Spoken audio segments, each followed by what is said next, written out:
For Vladimir Putin, the Black Sea was once a Russian lake, a private playground for his naval ambitions. But today, that lake has turned into a massive death trap. Ukraine, a nation without a functional navy, has done the impossible. They've locked Russia's massive shadow fleet in their own ports using nothing but cheap, deadly sea drones.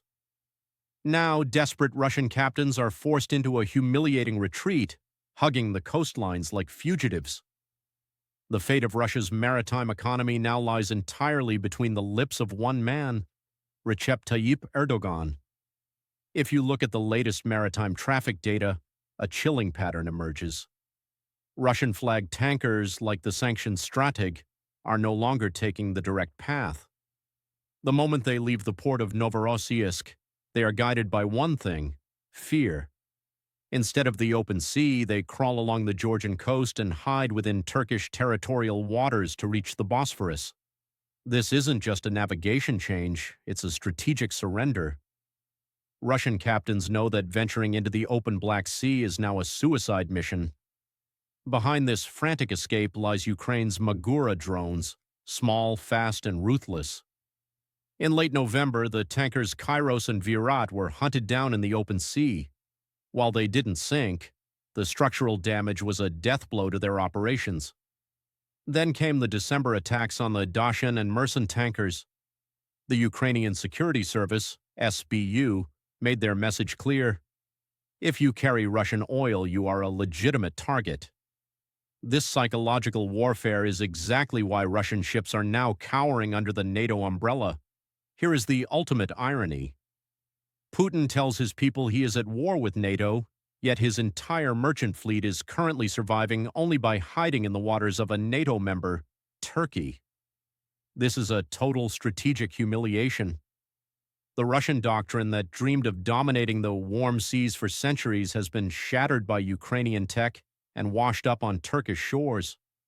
Russia is literally using its existential enemy as a human shield to keep its economy from collapsing. Turkey isn't just watching from the sidelines, they are holding the lifeline. This shelter comes with a steep price. To keep his tankers safe, Putin might be forced to offer Erdogan massive discounts, up to 30%, on natural gas. It's a survival tax. From the grain corridor to prisoner swaps, Erdogan has transformed from a mediator into the man who holds Russia's wallet. Putin is no longer the one setting the table, he's the one begging for a seat. While Turkey offers a narrow escape, other neighbors have slammed the door shut. Romania and Bulgaria have seen enough. Between Russian drone debris falling on their soil and constant GPS jamming, their patience is gone. They've formed a specialized mine countermeasure task force that effectively treats Russian presence as a direct threat. For a Russian captain, the Bulgarian and Romanian coasts are now no-go zones. There is only one door left open, and it leads straight to Ankara. Putin spent billions building a shadow fleet, old uninsured tankers designed to bypass Western sanctions in secret. But that secrecy is dead.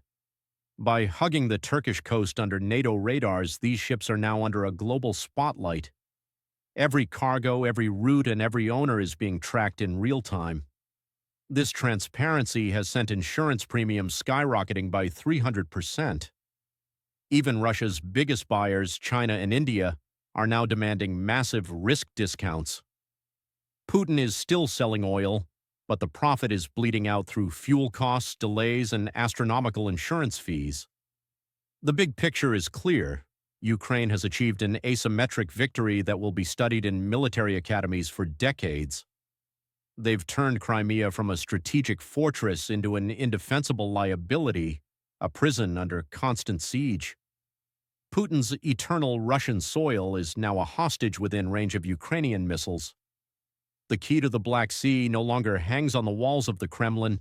It's in Ankara's pocket and in the crosshairs of Ukrainian drones. Russia's claim to be a maritime superpower didn't just stumble, it sank to the bottom of the sea.